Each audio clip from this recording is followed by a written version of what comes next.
Ako si Gregoria de Jesus, supling ni na Nicolas de Jesus at Baltasara Alvarez Francisco. Ako ay isinilang noong ikasiyam ng Mayo, 1875.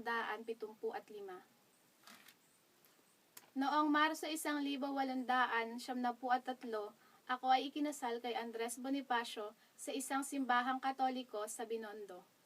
Makalipas ang isang linggo, muli kaming ikinasal sa harapan ng katipunan.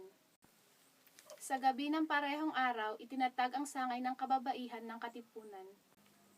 Ako ang itinalagang tagapagtago ng mahalagang dokumento at selyo o sagisag ng kilusan. Makalipas ang isang taon, ako ay bumalik sa tahanan ng aking mga magulang sa kadahilan ng ako ay nagdadalang tao.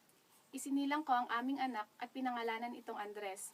Makalipas ang ilang buwan, ito ay namatay dahil sa bulutong. Noong ika-11 ng Agosto, 1876, nalantad ang kilusan at ang mga sikreto nito ay nabunyag dahil sa isang katipunero na si Teodoro Patino. Maraming Pilipino ang nadakip at nakulong, ngunit kami ng aking asawa ay nanatiling nakatago.